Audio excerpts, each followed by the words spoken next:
Há muito tempo, Deus criou um homem bom e lhe deu tudo, física e espiritualmente, inclusive com a vontade livre. Ele tinha a chance de desenvolver cada vez mais um relacionamento com Deus. Ele poderia conhecer mais o seu Criador. Mas a Bíblia diz que o homem quis ser como Deus. Ele sabia que ele não poderia ter o poder de Deus. Ele sabia que ele não poderia ser onisciente, onipresente, todo-poderoso. Mas ele queria ser independente de Deus. E nessa característica, então, ser como Deus. E por querer ser como Deus, ele pecou contra ele. Ele desobedeceu uma ordem clara de Deus. Aquele primeiro casal, aquele primeiro homem, aquela primeira mulher, Adão e Eva, não figura da humanidade, não símbolos, um homem e uma mulher criados à imagem e semelhança de Deus, pecaram. E a partir deles, então entrou o pecado na raça humana. E nós, todo ser humano descendente de Adão, nasce em pecado. E por nascermos em pecado, nós pecamos. Muitas vezes, de muitas formas.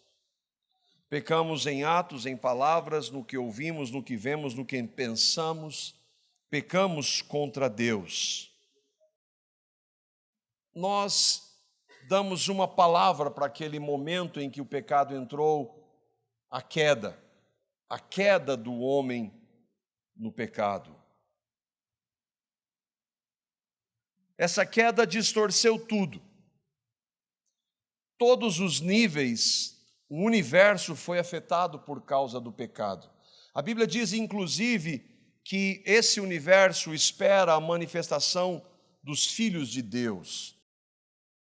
Que Deus vai restaurar todas as coisas. O que nós vemos hoje vai ser destruído e Deus criará novos céus e nova terra, tudo porque um dia entrou o pecado no homem. Ou, primeiramente em Satanás e depois no homem, e afetou tudo. Nessa história, desde a queda até Cristo, Deus se apresentou ao homem. O autor aos Hebreus diz que Deus, tendo Deus outrora falado, muitas vezes aos pais pelos profetas. E ele quer dizer então que Deus falou de muitas formas. Ele falou na criação, ele fala na criação, ele fala na consciência, ele fala pela Bíblia, ele falou por teofanias, inúmeras manifestações de Deus. No Antigo Testamento, ele falou por sinais. Deus se apresentou por milagres. A queda não impediu que Deus fizesse isso. Apesar do homem ter decidido por livre e espontânea vontade desobedecer a Deus, tendo tudo. Ainda assim, o homem sempre rejeitou o seu Criador. Ele continua fazendo isso. Até que, milênios depois de tê-lo criado, Deus então toma a forma de um homem. Vem até esse homem. Vem à terra. E esse mesmo homem que um dia decidiu desobedecer a Deus, e que agora rejeita, nasce rejeitando, não busca, ele então leva o Deus encarnado para a cruz, para morrer na cruz. Essa realidade mostra o que nós somos e mostra o que essa expressão significa, que o homem é totalmente depravado. Depravado é uma palavra que a gente às vezes associa com a ideia de distorção sexual também. Mas o homem ele é totalmente corrompido. Ele não pode produzir nada essencialmente bom, nada. Nem aquilo que nós fazemos aparentemente que pareça ser bom é em essência bom, porque nós fazemos sempre com alguma motivação. Ganhar alguma coisa em troca, pode ser a religião que faz algo para oferecer a Deus para ganhar a salvação, pode ser o reconhecimento das pessoas, pode ser uma apaziguar da ira, da culpa, do pecado, nós fazemos por algum interesse. O fato é que após a queda, o homem, ele nasce totalmente depravado. Nós não desenvolvemos totalmente, isso não significa que nós desenvolvamos o potencial do pecado que há em nós, mas ele está lá. E isso não acontece porque é uma realidade que Deus, ele restringe a maldade do homem por autoridades, ele restringe em sua graça comum, ele não permite que o homem desenvolva o potencial maligno que ele tem, isso se aplica a mim e a você. E essa conclusão, ela não é uma autoanálise, porque a nossa autoanálise é assim, eu não sou tão ruim assim. Essa é uma descrição do próprio Deus que nos criou dizendo. Ele diz isso em sua palavra, em muitos textos, de maneira muito clara. É importante que nós entendamos, as descrições que nós vamos ler, não são para o pedófilo, para o bandido, aquele malfeitor, é para nós. É para eles também, mas é para nós, que temos às vezes uma fachada diferente. E a palavra diz, o primeiro texto, Salmo 58, verso 3, diz o que aconteceu com o homem depois da queda. E porque o mundo está como está e não vai melhorar, ele só vai piorar. Salmo 58, verso 3. O texto bíblico é homens escrevendo, sim, mas inspirados por Deus, então é Deus falando. E aqui é um diagnóstico que diz: desviam-se os ímpios desde a sua concepção, nascem e já se desencaminham, proferindo mentiras. Quando nós somos gerados ali, nós somos gerados, e já há uma semente ali do pecado, que vem do nosso primeiro pai. E é por isso então que nasce e já começa a fazer o que é errado. Eu tenho falado várias vezes, eu estou relembrando disso, eu tinha esquecido um pouco, mas hoje eu estou com um de 3 anos, e eu sei exatamente o que é. É filho de pastor, mas não quer nem saber de Deus. Ele não tem natureza para isso. Porque ele é um pecador desde que ele nasce, é o que a Bíblia diz. Ah, mas meu filho não é assim. É assim. Meu anjinho, não é um anjinho, sim.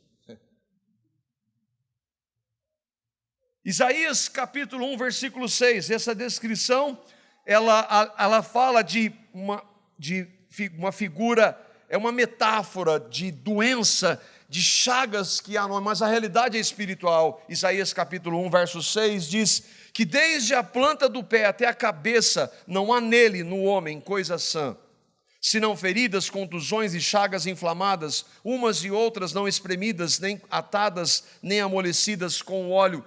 É o que o homem é. Não, esse texto é uma metáfora. Essa doença ou essas chagas, elas apontam para a realidade espiritual que nós somos. Jeremias, capítulo 13, versículo 23, Deus está falando pelo profeta, e mostrando então que nesse estado nós não podemos, agora eu decidi ser uma boa pessoa, agora eu vou parar porque eu vi que isso é errado, então eu vou parar de fazer. Eu não posso fazer isso. O homem não tem natureza para fazer isso. Jeremias, capítulo 13, verso 23. Ainda que hoje, modernamente, no tempo hoje que nós estamos vivendo, alguns até tentem fazer isso, mudar a cor da pele, né? O famoso, há um tempo atrás, ele que morreu, ele tentou fazer isso. Será que o etíope pode mudar a sua pele? Ou o leopardo as suas pintas? A resposta, obviamente, é não. Assim também vocês são incapazes de fazer o bem, vocês que estão acostumados a praticar o mal. Esse é o nosso estado. Ah, mas eu faço coisas. Não, você não faz coisas boas. Nem eu, nem você. Nós não temos condição, natureza para isso. E então, Romanos capítulo 3, versos 10 a 18, é um resumo do que nós somos naturalmente depois que entrou o pecado na raça.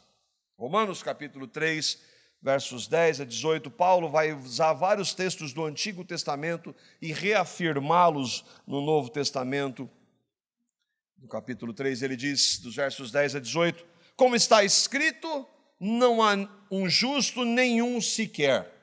Não há quem entenda, não há quem busque a Deus. Todos se extraviaram, a uma se fizeram inúteis. Não há quem faça o bem, não há nenhum sequer. A garganta deles é um sepulcro aberto, com a língua urdem em engano.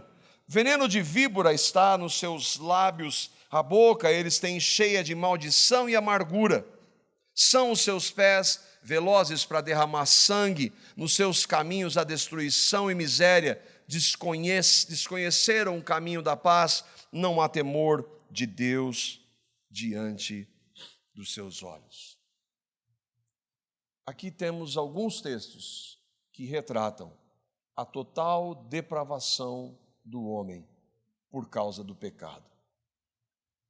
Não é parcial. Ela afetou toda a nossa realidade. Afetou a nossa mente. Não há ninguém, nenhum ser humano descendente de Adão, que um dia vá decidir, a partir dele mesmo, buscar a Deus. Não vai. Ele vai sempre fazer o caminho oposto. É assim em toda a história. E continua sendo assim. Mas o estudo pelo que eu vejo, estudo em João, que está falando. O que tem a ver depravação? A gente vai ver. Na semana passada nós falamos da multidão, lembra? Aliás, nós estamos falando da multidão já há alguns dias. E temos visto à luz da Bíblia que multidão não significa nada. A multidão não creu. A multidão recebeu Jesus entrando em Jerusalém. Uma festa. Provavelmente dezenas de milhares de pessoas estavam ali recebendo o rei de Israel. Essa mesma multidão, mais ou menos 50 dias, vai dizer: crucifica esse homem. O que é isso? A total depravação do homem.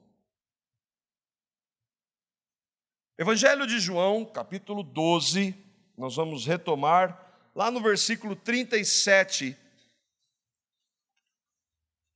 Então, ver de onde nós estamos tirando essa compreensão. O versículo, ele por si só retrata. Lembra, Deus veio à terra. Deus havia dado vários sinais, se apresentado de várias formas, inúmeras. O homem continua rejeitando, então Deus vem à terra. E aí o texto diz, João 12, 37, mesmo depois que Jesus fez todos aqueles sinais miraculosos, não creram nele. Deus, a quem nós devemos a nossa existência, estava fisicamente na terra, provando ser Deus. Os milagres, isso é tão importante. os milagres de Cristo não são para que as pessoas creiam salvificamente. Os milagres de Cristo mostram que Ele é o Cristo.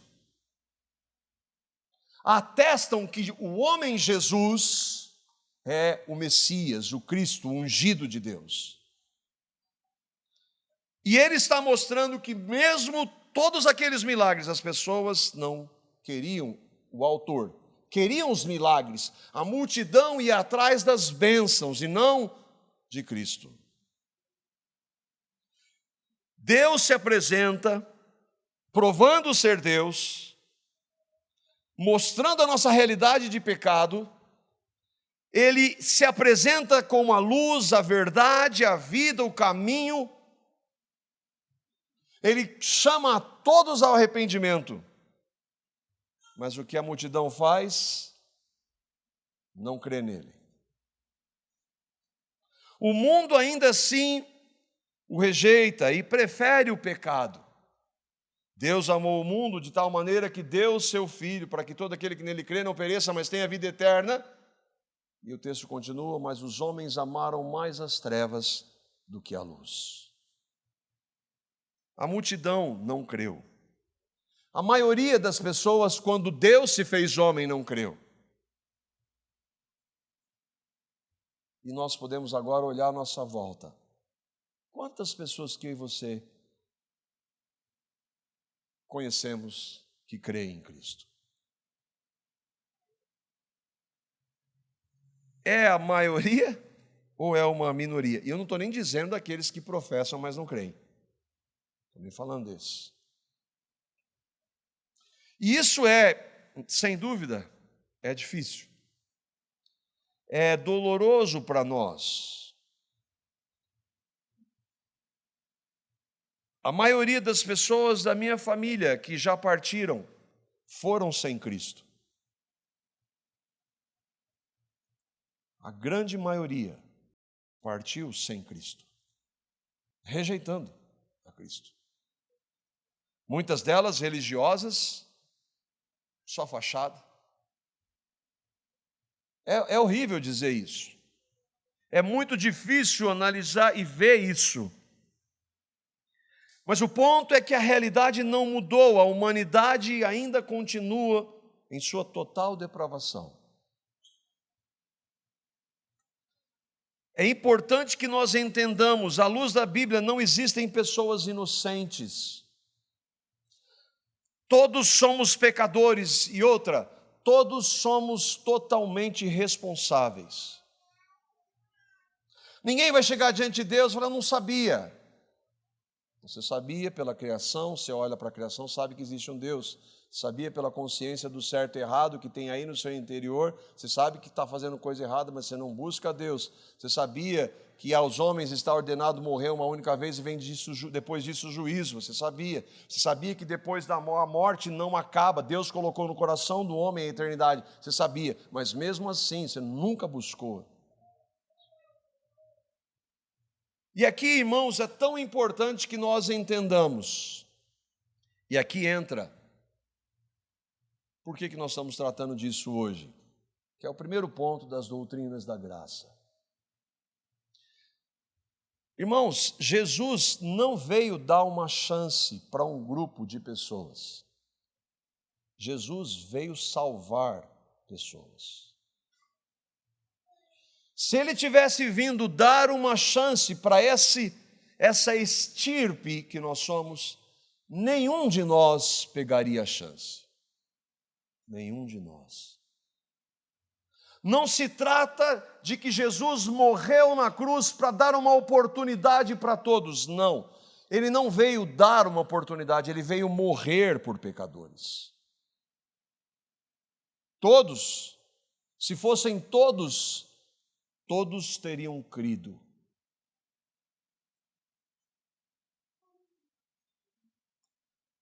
Isso fala comigo porque hoje, pela graça de Deus, eu vejo que eu sou tudo isso aqui. Aliás, eu vejo 1% que eu sou tudo, porque eu ainda tenho resquícios de dizer que não sou tão ruim assim. E aí, quanto mais eu me aproximo da Escritura, eu vejo, não, eu sou pior disso. E eu vejo que se hoje eu creio, não foi porque foi oferecida uma chance para mim e que eu agarrei. Foi porque eu ouvi o Evangelho e o Deus que realizou o Evangelho veio e em sua graça quebrou a minha resistência e me levou a crer.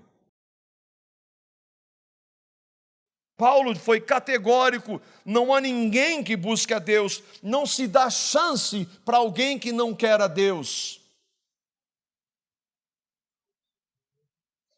Por sua exclusiva graça, pelo seu amor e misericórdia, debaixo de sua soberania, hoje eu posso crer e eu creio no Evangelho.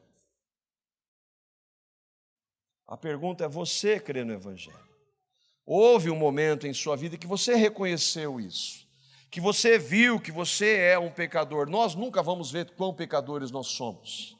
Mas se nós conseguimos entender que nós somos pecadores e pecado é sempre contra Deus, e nós estávamos condenados porque Deus abomina o pecado, Ele tem ira contra o pecado, e então, porque nós ouvimos isso, e nós ouvimos que mesmo assim Deus veio, se fez homem, e Ele fez isso por mim, não por todas as pessoas, mas eu vi que Ele fez isso por mim, e por causa disso eu me arrependi, porque Ele me moveu, foi a graça, a bondade dEle me conduziu ao arrependimento, e então eu me arrependi, e eu olhei o que Cristo fez naquela cruz, e Ele fez por mim, Marco, e eu criei naquilo, que Ele morreu pelos meus pecados, que Ele derramou o seu sangue, e que Ele me fez morrer no seu corpo, e eu creio na ressurreição.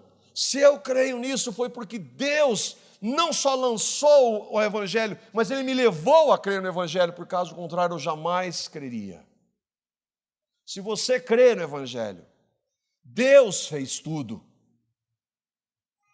Você e eu não participamos com nada.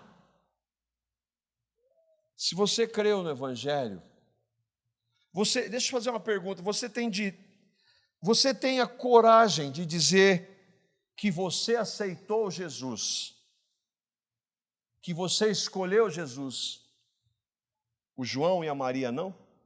Você tem direito? Você tem coragem? Eu vou colocar você e uma pessoa que professa, ela nega Jesus, e aí eu vou dizer assim, eu ofereço o Evangelho para os dois, e aí você vai dizer assim, eu creio, porque eu aceitei. Eu tomei a decisão, eu fiz a escolha. Você tem coragem de dizer isso? Não, você não tem coragem de dizer isso, se você crê em Cristo. Se você pensa assim, você creu em Cristo, mas pensa assim, a sua compreensão de quão depravado você é, ou era, ainda precisa ser quebrada pelo Espírito que converteu você a Cristo. De quão pecador você e eu somos. E é aqui que a gente vai entrando para o texto de João. Nós vamos ver que se Deus não fizer tudo, não é só dar o seu filho, é dar o seu filho e fazer com que pessoas creiam. Ninguém vai crer. O irmão Carson vai comentando aqui D.A. Carson, comentando sobre o que segue, a partir do versículo 38, ele diz, nos capítulos restantes, anteriores ao julgamento e à crucificação, Jesus agora se dedica aos seus próprios discípulos, porque ficou evidente, a grande maioria dos judeus está excluída, cortados por causa da incredulidade. Jesus passou 3 anos fazendo milagre, todo mundo sabia, todo mundo viu, mas a maioria não quis saber. E agora ele vai focar nos seus. E João, para explicar por que, mesmo depois que Jesus fez muitos sinais miraculosos, a maioria não creu, João vai explicar isso, ele vai voltar 700 anos, citar o profeta Isaías. E nós vamos para o texto que nós vamos examinar do verso 37 ao verso 41, aí de João, capítulo 12. Irmãos, não há como rejeitar o que Deus está dizendo aqui por meio de João e de Isaías. João, capítulo 12, versos 37 a 41, nós vamos ler novamente e depois caminhar um pouco. Diz assim: mesmo depois que Jesus fez todos aqueles sinais miraculosos, não creram nele. Isso aconteceu para se cumprir a palavra do profeta Isaías, que disse: Senhor, quem creu em nossa mensagem? A quem foi revelado o braço do Senhor? Por essa razão, eles não podiam crer. Porque, como disse Isaías no outro lugar, cegou os seus olhos e endureceu os seus corações, para que não vejam com os olhos, nem entendam com o coração, nem se convertam, e eu os cure. Isaías disse isso porque viu a glória de Jesus e falou sobre ele. Mesmo depois que Jesus fez todos aqueles sinais miraculosos, não creram nele. E isso então João, lembra? João está escrevendo provavelmente 30, 40 anos depois da ressurreição do Senhor. João está escrevendo isso o quê? Que as pessoas não creram nele, aconteceu para se cumprir a palavra do profeta Isaías. João está lembrando de uma pergunta que o profeta Isaías faz lá no capítulo 53, e é fascinante. Qual é o capítulo de Isaías que mais fala do Cristo? 53. E a pergunta é: Senhor, quem creu na nossa mensagem? Na minha mensagem, o profeta Isaías, na mensagem do apóstolo João, na mensagem daqueles que pregam o evangelho, quem crê? A pergunta é: Senhor, quem pode crer sendo tão pecador, rejeitando o Senhor? Isaías e João pega a resposta de Isaías e traz para a sua realidade, porque o homem ele é sempre assim, o homem não muda, o homem melhora. Olha como a gente está. Isaías e João respondem: quem pode crer? E ele diz: a quem foi revelado o braço do Senhor. O que ele quer dizer com isso? É quem Deus leva a crer. É aqueles que Deus abre o entendimento. É aqueles que Deus, pelo seu Espírito Santo, quando o Evangelho é lançado, aquela pessoa que nunca quis saber de Deus, de repente, os olhos delas ou delas se abrem. É naquela hora em que Deus e só Deus regenera. É naquela hora que Deus dá uma nova vida, um novo nascimento. E é a partir daquela hora que aquela pessoa vê que ela é pecadora. É a partir daquela hora que ela entende que Cristo morreu por ela, mesmo que ela tenha ouvido a vida toda sobre aquilo. Ela só vai crer se o Espírito Santo pegar aquela palavra e gerar vida no coração dela. É o braço do Senhor. É isso que Isaías está falando e que João está trazendo para a sua realidade. Pessoas com mentes obscurecidas, que é o que a palavra diz. Pessoas cegas, que é o que a palavra diz. Pessoas mortas, que é o que a palavra diz. Pessoas nascidas em pecado, que é o que a palavra diz a respeito de todo ser humano descendente de Adão, não tomam uma decisão, não aceitam, não decidem crer, não escolhem. Elas não têm condição para isso. Pecadores só responderão se houver uma ação do braço do Senhor. Mas e os demais? E os demais que não creem? Coitadinhos. Versos 39 e 40. Por essa razão, eles não podiam crer, porque, como disse Isaías no outro lugar, cegou os seus olhos e endureceu os seus corações, para que não vejam com os olhos, nem entendam com o coração, nem se convertam e eu os cure. Quem cegou os olhos? O diabo? Não, Deus. Deus cegou. Mas eles eram coitadinhos. Eles eram coitadinhos, nós vimos quantos textos a gente acabou de ver que ninguém é coitadinho, ninguém é inocente, ninguém quer saber de Deus. O que Deus faz, Ele pega um coração duro e aí Ele endurece. Ah, mas isso é muito difícil. Isso é o que a Bíblia diz. O homem rejeita. Há alguma dúvida dos textos que nós trouxemos no início de quem nós somos no pecado? Há alguma dúvida? Dá para questionar aquilo? Dá para questionar só o que Paulo diz. Não há ninguém que entenda, não há ninguém que busque a Deus, não há ninguém que tema a Deus. Mas então, se eu busco, se eu entendo hoje e se eu temo, o que aconteceu? Eu que não fazia nada disso, decidi. Não houve uma intervenção sobrenatural, soberana, divina de Deus. Não se trata de negar a responsabilidade do homem. O homem é responsável, a humanidade é responsável por aquilo que está acontecendo hoje. Muito se fala, não, quando tem um chavão que não é pelo amor, é pela dor. Olha a dor que o mundo está sofrendo hoje e olha como está todo mundo buscando a Cristo. Não, ninguém busca por motivações humanas, por argumentos humanos, busca porque Deus leva a pessoa a buscar.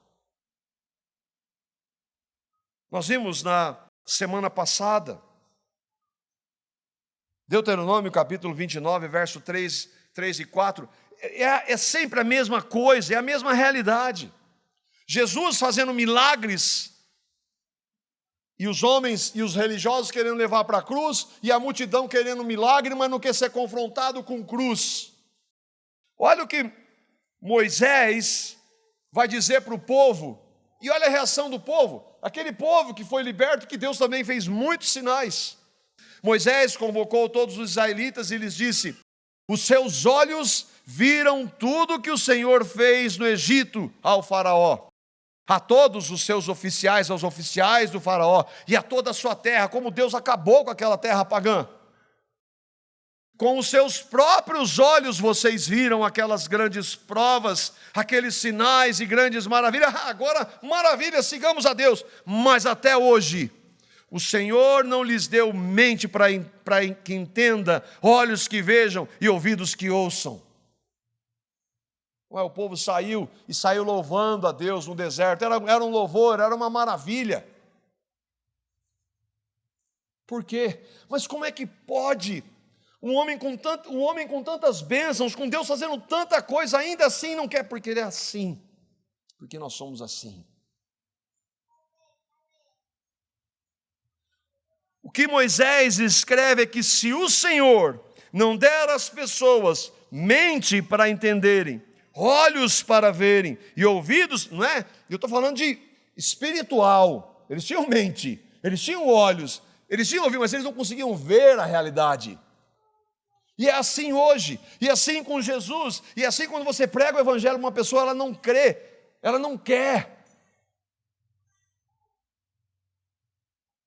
Só Deus é o que Isaías diz, é o que Jeremias diz, é o que Moisés está dizendo, é o que João está dizendo, que só Deus pode levar homens e mulheres totalmente depravados à fé nesse Deus. É por isso que Cristo não veio dar chance. Cegos não escolhem ver, surdos não aceitam ouvir. Corações de pedra não decidem se tornar corações de carne, e mortos não decidem viver. Você consegue entender que cada uma dessas figuras mostra a realidade do homem? Que não há poder no homem para nada, para nada. A conversão requer uma ação sobrenatural e soberana de Deus. Quando isso acontece, aí sim a pessoa responde. Às vezes eu vejo alguns irmãos Ah, não, essa questão, essa teologia, a teologia que enfatiza a proposta arminiana, a teologia reformada, isso é uma discussão e opiniões humanas, não. Um enfatiza a glória de Deus, o outro deixa a resposta para o homem. Não é coisa pouca. Não é um detalhezinho. Não é uma discussão entre irmãos. Isso é central. Eu não estou dizendo que pessoas que entendem que foram elas que responderam, que elas decidiram, se elas creram em Cristo, o que importa é que elas creram em Cristo, mas elas estão absolutamente enganadas em acharem que foram elas. Que foi a fé delas. Olhe para a igreja evangélica hoje. Como é a igreja evangélica hoje? E qual é a teologia que predomina? Uma centrada no homem e que faz tudo para agradar o homem. E que traz técnicas que atraem o homem. O Paul Washer diz, hoje nós trazemos regras e características do mundo para dentro da igreja, para tirar as pessoas do mundo. Não há nada que nós façamos que possa levar uma pessoa à fé. Tem inúmeras implicações quando você tem uma teologia centrada somente na glória de Deus e uma que tem resquícios do quero ser Deus. O que falta é reconhecer esse estado da nossa total depravação. É reconhecermos e sermos humildes e entendermos que Deus, Ele é soberano. Mas e os textos que dizem que o homem responde? Eu perguntei para você no início, você tem coragem, se você crê no Evangelho, bater no seu peito, se tiver um ateu do seu lado, você diz assim, eu quis, ele não. Eu vou falar para os dois do Evangelho. E aí, o ateu, não, eu não quero. E você creu. Você vai dizer assim, fui eu que quis, fui eu que escolhi, a decisão foi minha. Você vai fazer isso? Nós respondemos sim, mas porque antes Deus abriu os nossos olhos, abriu os nossos ouvidos, trocou o nosso coração, nos fez ressuscitar. Aí nós respondemos.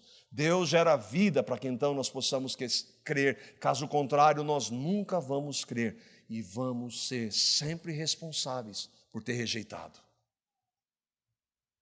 João é o evangelho que fala da soberania. A gente gosta de pegar textos, mas o evangelho de João é um escrito só, não se separa. É que não dá para tratar do evangelho todo em uma noite, em um dia.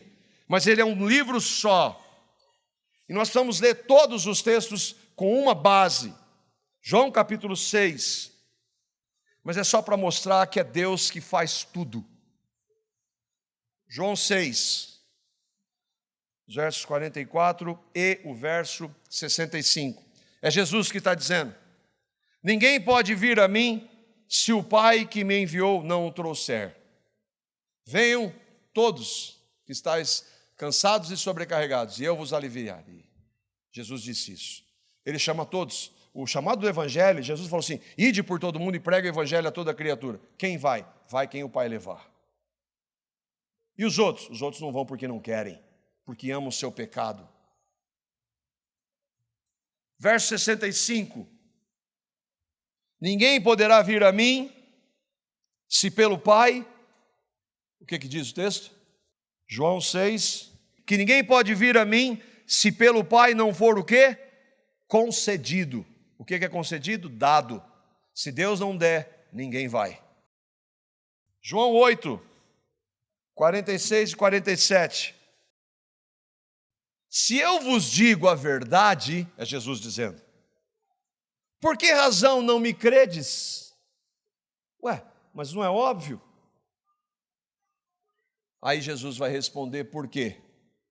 Quem é de Deus, ouve as palavras de Deus. É por isso que vocês não me dão ouvidos, porque vocês não são de Deus. Ué, mas todos nós nascemos espiritualmente mortos? Sim. Mas os que são dele, Deus vai levá-los a crer. Os que são dele, quando? Antes da fundação do mundo. Porque em Cristo foi crucificado e imolado antes da fundação do mundo. Nós somos de Deus. Por que você não... Se eu estou dizendo a verdade, não é óbvio? Ué, se você pode, eu estou dizendo a verdade, por que você não crê? Porque você não é de Deus. Ah, então, mas eu sou. Não, se eu creio hoje, foi só pela graça e foi só por causa de Deus. Paulo, 1 Coríntios, capítulo 2, verso 14. E aqui não é só para compreensão da Escritura depois de crer. Não é quando você vai falar, explicar uma realidade espiritual para a pessoa, sem crer, ela por ser natural. Não, ela não entende nem o básico, o fundamento que é o Evangelho. 1 Coríntios capítulo 2, verso 14. Ora, o homem natural, ele não aceita as coisas do Espírito de Deus. Por quê? Porque eles são loucura e não pode entendê-las, porque elas se discernem espiritualmente. Em outras palavras, porque ele não entende? Porque ele não é de Deus. Efésios capítulo 4, versos 17 até o 19, Paulo agora está falando aos convertidos, e aí vai lembrá-los de quem eles eram. Se nós cremos, vai nos lembrar de quem nós éramos. Efésios 4, 17 a 19. Isto, portanto, digo e no Senhor testifico, que não mais andeis como também andam os gentios, na vaidade dos seus próprios pensamentos. Paulo está falando para cristãos. Você creu em Cristo, a sua vida é diferente por causa de Cristo. Não ande mais como você era antes. E aí ele diz, como eles eram antes, Paulo? Obscurecidos do entendimento, alheios à vida de Deus. Eles não tinham condição de entender nada. Eles não buscavam. Por causa da ignorância em que vivem, pela dureza do seu coração, os quais, tendo se tornado insensíveis, se entregaram à dissolução para com avidez cometerem toda sorte de impureza. Não quer a Deus porque ama o pecado e é responsável. Mas como então pessoas que buscam a Deus hoje? É somente porque Deus começou, Ele nos amou primeiro. Ele começou a obra, Ele nos conduziu ao arrependimento por sua bondade, Ele, o Espírito Santo, veio e nos constrangeu. Foi porque Deus fez e não nós. Filipenses capítulo 2, verso 13. Porque eu creio hoje, porque Deus é quem efetua em vós o querer e o realizar segundo a sua boa vontade. Isso se aplica à regeneração, isso se aplica à santificação. E qual o nível que nós precisamos da ação de Deus sobre nós? Total. Para que nós recebamos uma nova vida, se Deus não transformar e Ele fizer, e Ele nos levar a querê-lo, é Ele quem opera o querer, nós nunca vamos querê-lo. E o realizar, agora, Senhor, agora eu criei, o Senhor me deu, agora, Senhor, pode deixar que agora eu vou viver uma vida santa. Ele opera o querer e o realizar. E o que sobra para nós? Mas aí numa sociedade que valoriza tanto o homem, eu não gosto. Não tem nada para nós e não tem nada para nós. Isso não é popular. Mas e daí? É a verdade. A quem foi revelado o braço do Senhor? É Deus quem efetua o querer e o realizar. Isaías viu a glória de Jesus. E a gente termina aqui no texto. Versículo 41, lá do capítulo 12 de João. Isaías disse isso porque ele viu a glória de Jesus e falou sobre ele.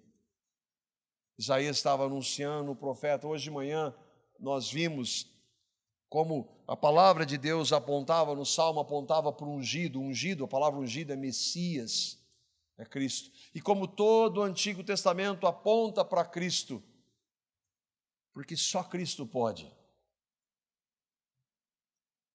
Jesus fez sinais, fez milagres, mas ainda assim não creram. Quem creu? Quando o Senhor age, o braço do Senhor age e quebra corações empedernidos. Eu termino com a citação do irmão Edwin Palmer. Eu mandei isso no grupo do Alicerce essa semana. É Deus sozinho o autor da salvação ou também a fé? Nós somos salvos pela graça, mediante a fé. É Deus o autor. Deus contribui com o sacrifício substituinte de Cristo e o homem contribui com a sua fé. Que fé? O homem não tem fé. Ou a fé é também um dom de Deus? Efésios capítulo 2, verso 8. Pela graça sois salvos, mediante a fé, e isso não vem de vós, é dom de Deus, não vem da obra. Não, a fé é nossa, como alguns querem defender. Então Deus entra com Cristo, eu entro com a minha fé. Que fé? A salvação depende parte de Deus, a entrega de Cristo na cruz, e é o que Ele faz. Cristo morre e está lá para quem quiser. Ou é totalmente de Deus, a entrega de Cristo na cruz para morrer por nós, além de nos dar fé para crer na morte de Cristo. É totalmente dele. O homem mantém um pouquinho da glória para si mesmo, a capacidade de acreditar. Eu creio. É sua essa capacidade? Ou toda a glória vai para Deus? O ensinamento da depravação total é que Deus leva toda a glória e o homem nenhuma. É essa a verdade. Mas e aí? E as pessoas que estão à minha volta, que não creem ainda? O que a gente pode aplicar? Primeiro que nós vemos que a soberania de Deus jamais anula a responsabilidade do homem. Pessoas vão ser condenadas porque rejeitaram a Cristo. Deus é justo. Agora, se Ele fosse só justo, todos nós iríamos para o inferno. Mas e as pessoas que são à minha volta? É que nós precisamos pregar o Evangelho e orar a Deus, porque Deus estabelece a salvação e os meios para isso. E os meios que Deus usa é a oração do justo. É que nós podemos clamar pela vida daquelas pessoas que nós amamos e que ainda rejeitam a Cristo, e orar enquanto elas estão vivas para que o Espírito de Deus as converta a Cristo. Esse é o nosso papel. Isso não isenta, a soberania de Deus não isenta a minha responsabilidade e a sua de pregar para as pessoas que estão à nossa volta e clamar ao Espírito que converta os seus corações. Mas que nós esperamos somente e totalmente em Deus. E por último, a maior aplicação, irmãos, é que se eu e você cremos hoje no Evangelho, foi porque Deus fez absolutamente tudo. Tudo. Foi Ele quem fez. Em seu amor, em sua graça, em sua misericórdia soberanas por nós. Que o Espírito Santo revele o Evangelho para você que ainda não creu em Cristo. É a minha oração. Que Deus arrebente com você e o leve à fé em Cristo. E para você e eu que cremos, que nós coloquemos o nosso rosto no chão e louvemos e adoremos ao Senhor que fez tudo por nós, totalmente depravados. Que o Senhor faça isso para a sua glória.